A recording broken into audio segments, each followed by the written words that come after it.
Friends नमस्कार। तो आज हम एनसीईआरटी की पाठ्यपुस्तक अंतरा भाग 2 कक्षा 12 में हिंदी साहित्य में जो है तो उसका जो अध्याय है जयशंकर प्रसाद, उसकी दूसरी कविता कार्नेलिया का गीत का अध्ययन करते हैं। जयशंकर प्रसाद का कृतित्व और कवित्व हम जान चुके हैं, एक बार पुनः उसका थोड़ा दोहरान कर लेते हैं। तो जयशंकर प्रसाद का जो जन्म है वो काशी में हुआ। विद्यालय शिक्षा जो औपचारिक शिक्षा है वो इन्होंने अधिक प्राप्त नहीं की, केवल 8वीं तक ये पढ़ पाए और बहुमुखी प्रतिभा के धनी थे। मूलतः एक कवि थे, लेकिन इन्होंने नाटक वगैरह भी खूब लिखे और हर प्रकार की इन्होंने रचनाएं की हैं।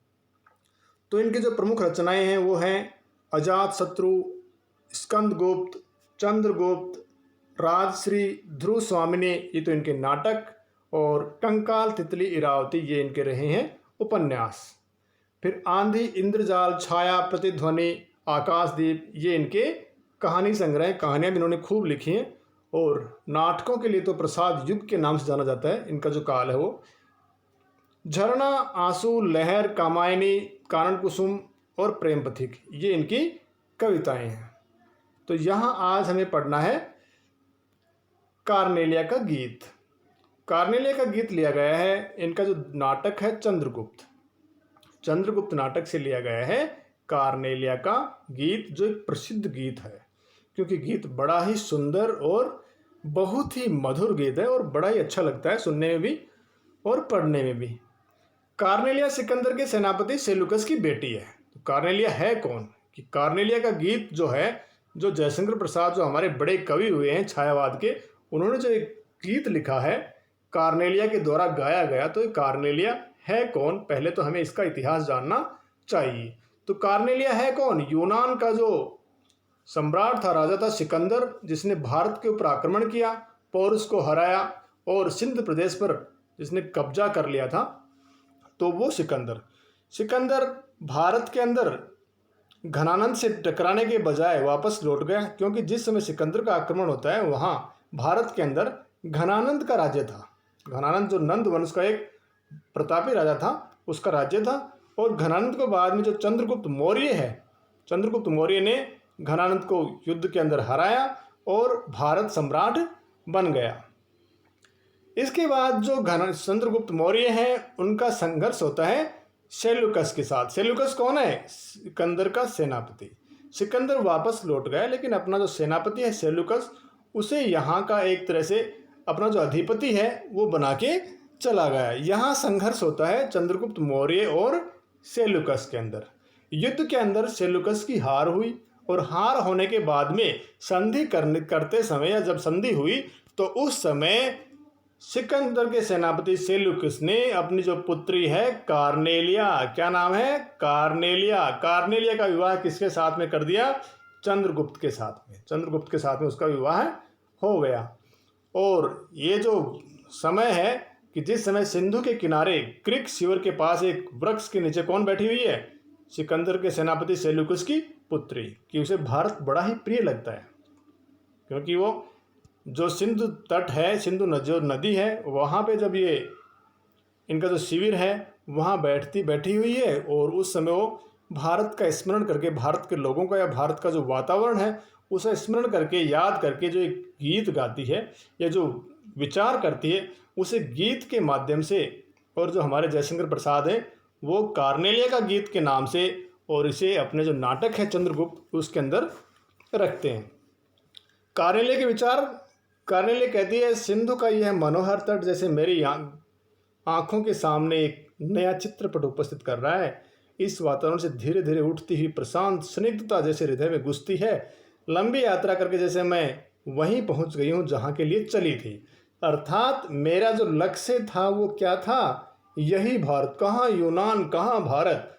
लेकिन भारत में आके उसको इतनी शांति, इतना सुकून मिलता है, वो सोचती है कि मेरे जो जीवन का जो लक्ष्य था कि मुझे कहाँ जाना है, वहाँ मैं पहुँच गई हूँ। इस तरह का वर्णन करते हुए वो गीत गाय है, वो गाती है। और गीत के जो है प्रथम जो पंक्ति वो क्या है? अरुण यह मधुमेह देश हमारा। तो ये जो गीत है, इससे हम अपने जो देश के बारे में क्या कल्पनाएं कार्नेलिया के द्वारा की गई हैं और क्या हमारे भारत देश की विशेषताएं हैं, उनको हम इस गीत के माध्यम से पढ़ सकते हैं। कार्नेलिया कहती है, अरुण यह मधुमेह देश हमारा, अरुण यह मधुमेह देश हमारा, जहां पहुंच अनजान क्षितिज को मिलता एक सहारा। सरस तामरस गर्भ विभा पर नाच रही तरु शिखा मनोहर, छिटका जीवन हरियाली पर मंगल कुमकुम सारा। लघु सूर धनु से पंख पसारे, शीतल मलय समीर सहारे, उड़ते खग जिस और मुँह किए, समझ नेड़ निज प्यारा। बरसाती आंखों के बादल बनते जहां भरे करुणा जल, लहरें टकराती अनंत की पाकर जहां किनारा। हेम कुंभले उषा सवेरे, भरती ढुलकाती सुख मेरे, मदिर ओंगते रहते जब जग कर रजनी भर तारा। तो ये लिया गया है चंद्रगुप्त नाटक से। और अब हम इसकी शुरू करते हैं व्याख्या। इसका हम अर्थ देखते हैं। पाठ जितना आप सरल समझ रहे हो उतना सरल ये अध्याय नहीं है। सुनने में और पढ़ने में तो बड़ा सुंदर लग रहा है, बड़ा अच्छा लग रहा है, लेकिन जो हमारे जो कविराज हैं जयशंकर प्रसाद, इनकी शब्दावली इतनी सरल भी नहीं है कि आप इसको आसानी से समझ जाओ। यहाँ कह रहे हैं, अरुण यह मधुमेह देश हमारा। मधुमेह मधुर, मिठास वाला। और अरुण का मतलब क्या है? उगता हुआ सूर्य। किस तरह का रंग होता है उगते हुए सूर्य का? लाल रंग होता है ना। तो यहाँ कहते हैं कि उगते हुए सूर्य का देश, कि जहाँ सूर्य भी सबसे पहले उदय होता है। तो वो जो देश है, कौन सा देश है? हमारा भारतवर्ष। ठीक है, सूर्योदय वाला जो देश है, जहाँ सूर्य अपने पूरे रंग के साथ में, पूरी छटा के साथ में उदित होता है, तो वो जो हमारा भारत देश है वो कैसा है? बहुत ही मधुर है, बहुत ही मिठास वाला है। अर्थात यहाँ के लोग बड़े ही अच्छे हैं, जहाँ सूर्य भी अपनी पूरी कांति के साथ में और उदित होता है, पूरे आनंद के साथ में, उमंग के साथ में आता है। तो ऐसा जो मधुर देश है, मिठास वाला, उत्साह वाला, साहस वाला, हिम्मत वाला, वो देश कौन सा है? हमारा भारत देश है। और मैं इस भारत देश का निवासी हूँ, या इस भारत देश में मैं हूँ। भारत देश की क्या क्या विशेषताएं बता रही है? जहाँ पहुँच अनजान क्षितिज को मिलता एक सहारा। जहाँ क्षितिज क्या है? क्षितिज जब हम देखते हैं सामने की तरफ, तो ऊपर तो क्या है? हमारे आकाश है, और नीचे क्या है? धरती है। जैसे हम यहाँ खड़े हैं, ठीक है, और ये तो है धरती, और ये जो आकाश है ऊपर, मान लो पहाड़ वहाड़ कुछ भी हैं, तो एक जगह ऐसी आती है जहाँ हमें ये दोनों मिलते हुए दिखाई देते हैं। ऐसा लगता है कि भाई धरती और आकाश दोनों यहाँ पे मिल रहे हैं। ये कहलाता है क्षितिज, कि बहुत दूर का वह स्थान जहाँ धरती और आकाश मिलते हुए दिखाई दें, क्योंकि इससे आगे हमारी नज़रें नहीं जा पाती हैं। तो कह रहे कि जहाँ पहुँच अनजान क्षितिज को, ये कह रहे कि जो धरती और जो आकाश है ना, आकाश को भी कहीं और जगह नहीं मिली है। यहाँ भारत में आने के बाद में उसको टिकाव मिला है, ठहराव मिला है, जहाँ पे वो कुछ दम रोक सकता है, बेचारा आराम कर सकता है।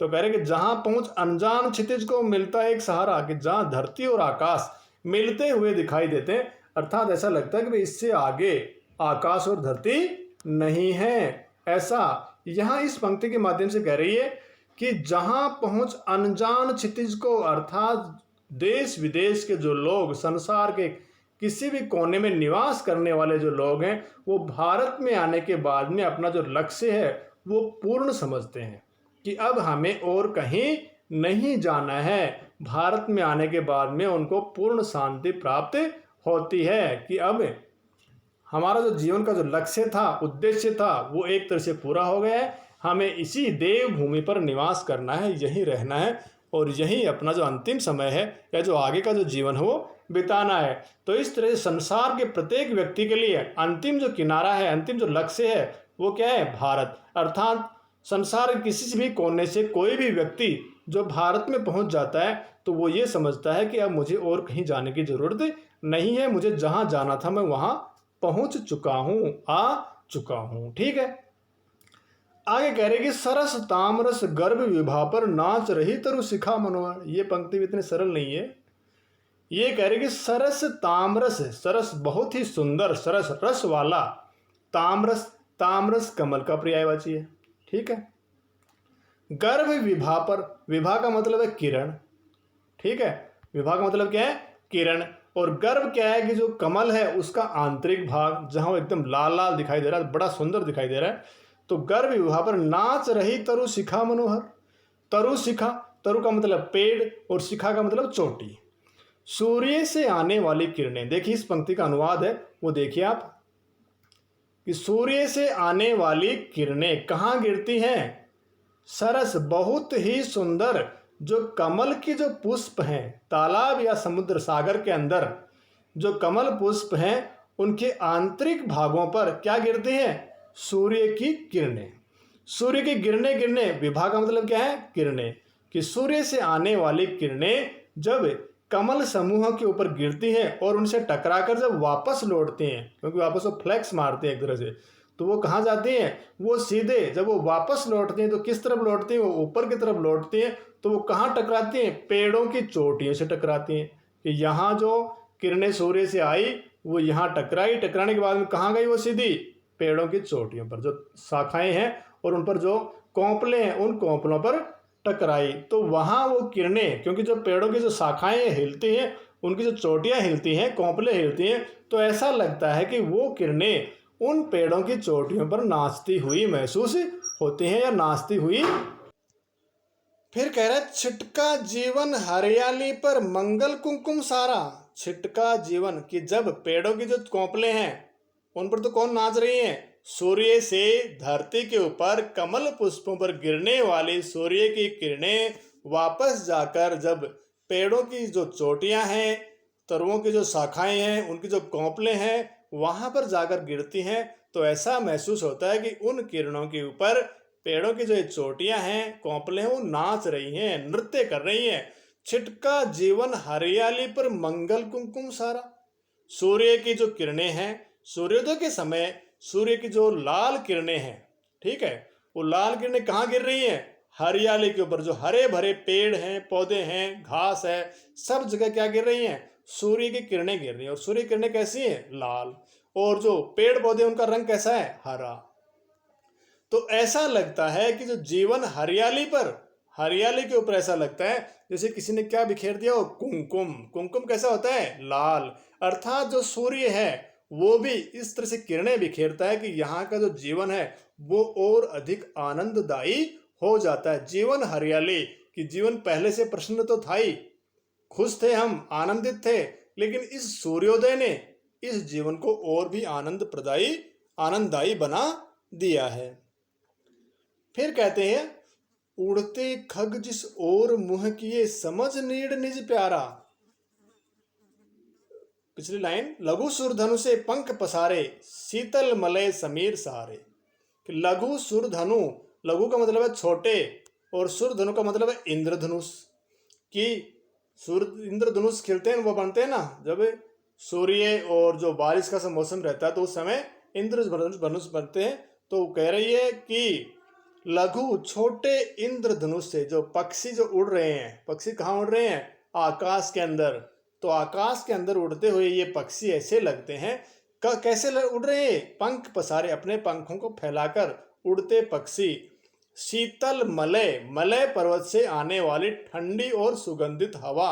क्योंकि जो मलय पर्वत है उस पर किसके पेड़ हैं? चंदन के पेड़ हैं। और चंदन के पेड़ होने के कारण से उस तरफ से जो आने वाली जो हवा है, वायु है, पवन है, वो कैसी है? सुगंधित है। तो उस सुगंधित हवा और जो ठंडी हवा है उसके सहारे कौन उड़ रहे हैं? पक्षी उड़ रहे हैं। और हमें कैसे लग रहे हैं? लघु सुरधनु, छोटे इंद्रधनुष के समान। तो यहाँ अलंकार कौन सा हो गया? उत्प्रेक्षा अलंकार है इसमें। लघु सुरधनु से पंख पसारे शीतल मलय समीर सारे। लघु सुरधनु, छोटे इंद्रधनुष के समान। और जो पक्षी हैं वो आकाश में उड़ रहे हैं, तो ऐसे लग रहे हैं मानो छोटे इंद्रधनुष हो। यहाँ उड़ते खग जिस ओर मुंह किए समझ नीड़ निज प्यारा। उड़ते, यहाँ देखिए पिछली पंक्ति के अंदर उपमा अलंकार भी है। यहाँ कौन सा है? उपमा अलंकार। लघु सुरधनु से पंख पसारे, लघु छोटे इंद्रधनुष के समान जो पक्षी हैं वो हमें लग रहे थे। यहाँ उपमा अलंकार है। उड़ते खग जिस ओर मुंह किए समझ नीड़ निज प्यारा। उड़ते खग, पक्षी जो उड़ रहे हैं, कहाँ उड़ रहे हैं? आकाश के अंदर उड़ रहे हैं। और आकाश के अंदर उड़ते हुए क्या किस तरफ उड़ रहे हैं? वो भारत देश की तरफ। सुबह शाम जब पक्षी उड़ते हैं, क्या ये कहें कि देश विदेश से पक्षी किस तरफ आते हैं? आपने सुना होगा ना, साइबेरियन सारस, तो ये विदेशों से आते हैं। तो इस तरह से जो पक्षी हैं वो भी कहाँ पहुँचते हैं, दूर दूर से हजारों किलोमीटर से उड़कर कहाँ आते हैं, भारत की तरफ। उड़ते खग जिस और मुँह की। दूसरी बात क्या है कि हम पक्षियों से प्रेम भी करते हैं, पक्षियों के लिए लोग दाना डालते हैं, पानी रखते हैं, उनकी सेवा करते हैं, तो ऐसा कहीं और नहीं है इस तरह का। ये ऐसा भारत में ही है कि जहाँ जो पशु पक्षी हैं उनसे भी प्रेम किया जाता है। इसी कारण से जो पक्षी हैं वो भी इस भारत की तरफ मुंह करके ऐसे उड़ रहे हैं जैसे वही उनका सबसे प्रिय घर है। अर्थात पक्षियों का भी सबसे प्रिय घर कौन है, भारत है। ये भारत की विशेषता है। तो हमने अब तक भारत की कितनी विशेषताएं देख ली इसमें, कि जहाँ अनजान क्षितिज को भी सहारा मिलता है, अर्थात अनजान लोग भी यहाँ आकर अपने जीवन को पूर्ण समझते हैं। और जो हरियाली है और उस पर जो सूर्य की किरणें गिरती हैं तो वो भी बड़ा आनंददायी दृश्य है यहाँ पे। और जो पक्षी हैं वो आकाश के अंदर उड़ते हैं तब ऐसा लगता है कि जैसे वो भारत को अपना घर समझकर, सबसे प्यारा जो घर समझकर भारत की तरफ वो आ रहे हों, इस देश को सबसे अपना प्रिय घर मान रहे हों। अगली पंक्ति देखिए, बरसाती आंखों के बादल बनते जहां भरे करुणाजल। कि जैसे बारिश का मौसम होता है तो क्या बरसते हैं, यहाँ पे बादल बरसते हैं और बादलों से जोरदार बारिश होती है। उसी तरह से जो भारतीय लोग हैं वो बड़े ही दयालु हैं, ठीक है, दूसरे के दर्द के अंदर दुखी होने वाले। तो भारतीय जो लोग हैं वो बहुत ही दया रखने वाले हैं, सहानुभूति रखने वाले हैं। और जब वो दूसरे को दुखी देखते हैं तो उनकी आंखों में क्या भर जाते हैं, आंसू, करुणाजल, दया का पानी, आंसू कहाँ भर जाते हैं, उनकी आंखों में। किसकी तरह से, बादलों की तरह से। कि जिस तरह से बादल बारिश के अंदर बरसते हैं, दूसरे लोगों को दुखी देखकर हमारे जो भारतीय लोग हैं वो उसी तरह से दुखी हो जाते हैं, करुणा से द्रवित हो जाते हैं, कि उनकी आंखों में आंसू आ जाते हैं और वो दूसरों की सहायता करना चाहते हैं या दूसरे लोगों की वो भरपूर सहायता करते हैं। लहरें टकराती अनंत की, पाकर जहां किनारा। कि समुद्र की जो लहरें हैं, हिंद महासागर, तो समुद्र की जो लहरें हैं वो भी कहाँ आकर टकराती हैं, भारत के तटों से टकराती हैं। कि जहां उनको एक तरह से किनारा मिल जाता है कि यही किनारा है और इससे आगे धरती है, समुद्र नहीं है। तो इस तरह से जो समुद्र की जो लहरें हैं वो भी भारत की भूमि से टकराकर और अपना अनंत की लहरें, अनंत से आई हुई लहरें, और वहां अपना वो अंत समझती हैं, अपना अंतिम लक्ष्य मानती हैं। हेम कुंभ ले उषा सवेरे, भरती ढुलकाती सुख मेरे। हेम कुंभ ले उषा सवेरे, हेम कुंभ, हेम का मतलब है सोना, स्वर्ण, ठीक है। कुंभ का मतलब आप समझते हो घड़ा। तो सोने का घड़ा लेकर उषा, सूर्योदय से जस्ट पहले का समय, कि जब सूर्य उदय होने वाला होता है, उषा काल। तो उषा काल में क्या होता है, भरती ढुलकाती सुख मेरे, बड़ा आनंददायी दृश्य होता है। कि जो सूर्य की किरणें हैं उनको जैसे वो यहाँ भारत भूमि के ऊपर ढुलका रही हो। यहाँ क्या है अलंकार, यहाँ पे उत्प्रेक्षा अलंकार है। मानो हेम कुंभ ले उषा सवेरे, भरती ढुलकाते सुख मेरे। कि हमें सारे सुख देने वाली कौन है, सुबह का समय सूर्योदय। कौन, हेम कुंभ ले, क्योंकि सूर्योदय तो होना ही है। सूर्य जब उदय होगा तो सोने की जो स्वर्ण जो किरणें हैं वो यहाँ हमें दिखाई देंगी। लेकिन यहाँ कवि की कल्पना का क्या है, कवि कह रहा है कि जो उषा है वो यहाँ पर इस तरह का दृश्य पैदा कर रही है। मदिर ऊंघते रहते, जब उत्प्रेक्षा अलंकार तो है ही है, साथ ही साथ में यहाँ पे मानवीकरण अलंकार भी है, क्योंकि इसने उषा को क्या कर दिया है, मानवीय रूप दे दिया है एक। मदिर ऊंघते रहते जब जगकर रजनी भर तारा। मदिर ऊँघते रहते, कि उस समय जब सूर्योदय होने वाला होता है, उषा काल होता है, मदिर पूरी रात जगने वाले जो तारे हैं वो सूर्योदय के समय कैसे हो रहे हैं, मदिर। इस तरह से कोई नशे के अंदर हो, मदिरा के नशे में हो, तो वो ऊँघते रहते हैं, क्योंकि उनको भी क्या आने लग जाती है, नींद आने लग जाती है। जब जगकर रजनी भर तारा, कि वो दृश्य बड़ा ही सुहावना होता है जब तारे छिपने वाले होते हैं सुबह के समय, और वो ऐसा लग रहा है जैसे ऊँघ रहे हो पूरी रात जागने के कारण से। यहाँ भी उत्प्रेक्षा अलंकार ही है, क्योंकि ऐसा है नहीं, ऐसा हमें लग रहा है, क्योंकि तारों को तो छिपना ही है। लेकिन कवि की कल्पना क्या है कि वो, कवि की कल्पना है कि जैसे भाई उन्होंने, तारों ने मदिरा का नशा कर लिया है और इस कारण से वो अब ऊँघ रहे हों, जबकि वास्तविकता में ऐसा कुछ भी नहीं है। तो यहाँ अलंकार है उत्प्रेक्षा अलंकार। उत्प्रेक्षा अलंकार कहाँ होता है कि जहाँ उपमेय में उपमान की संभावना। अब हम जो प्रश्नोत्तर हैं उनको थोड़ा देख लेते हैं। कार्नेलिया का गीत कविता में प्रसाद ने भारत की किन विशेषताओं की ओर संकेत किया है? तो भारत की किन विशेषताओं की ओर संकेत किया है कि यहाँ के लोग बड़े दयालु होते हैं, यहाँ का जो प्राकृतिक वातावरण है बहुत ही अच्छा है, दूसरों के प्रति सहानुभूति रखने वाले लोग हैं। जो पक्षी हैं वो भी भारत को क्या मानते हैं? अपना अंतिम घर मानते हैं। तो ये जो भारत की विशेषताएं हैं वो हमें इस कविता में बताई गई हैं। उड़ते खग और बरसाती आंखों के बादल में क्या विशेष अर्थ व्यंजित होता है? तो उड़ते खग में तो यह है कि जो पक्षी हैं वो कैसे लग रहे हैं? लघु सुर धनु के समान, और वो भारत को अपना अंतिम घर समझते हैं। बरसाती आंखों के बादल कि जो भारत के लोग हैं वो बड़े ही करुणा रखने वाले लोग हैं, दया की भावना रखने वाले लोग हैं, दूसरे लोगों को दुखी नहीं देख सकते। काव्य सौंदर्य स्पष्ट कीजिए, तो ये हमने व्याख्या के अंदर देख लिया। इसमें उत्प्रेक्षा अलंकार भी है और मानवीकरण अलंकार भी है। जहां पहुंच देखिए दोबारा देख लेते हैं। उत्प्रेक्षा और अनुप्रास, वो जो क्या नाम है, मानवीकरण अलंकार तो इसमें है ही है। हेम कुंभले उषा सवेरे भरते ढुलकाते सुख मेरे की। उषा का जो समय है वह ऐसा होता है कि जब सूर्य की किरणें, तो यहाँ पे जैसे सूर्य की किरणों को यहाँ पे वो लुढ़का कर और जीवन को आनंददायी बना रही हो या धरती को नया जीवन दे रही हो, उषा ऐसा लग रहा है। मदिर ऊँगते रहते जब जगकर रजनीवर तारा, कि तारे सुबह के समय ऐसे ऊँगते हुए लग रहे हैं कि जैसे पूरी रात जगने के कारण से अब इनको नींद आने लग गई है और इन पर एक नशा सा छा गया है नींद का। ठीक है, तो यहाँ अलंकार तो है उत्प्रेक्षा। और आगे है, जहां पहुंच अनजान क्षितिज को मिलता एक सहारा। पंक्ति का आशय स्पष्ट कीजिए कि जो अनजान लोग हैं, देश विदेशी संसार में कहीं पर भी रहने वाले लोग, भारत में पहुंचने के बाद में भारत को अपना अंतिम घर समझते हैं कि अब हमारा इससे आगे का कोई लक्ष्य नहीं है। जीवन का जो अंतिम जो लक्ष्य है वो हमने प्राप्त कर लिया। कविता में व्यक्त प्रकृति चित्रों को अपने शब्दों में लिखिए। तो ये हमने व्याख्या में काफ़ी देख लिया है। धन्यवाद।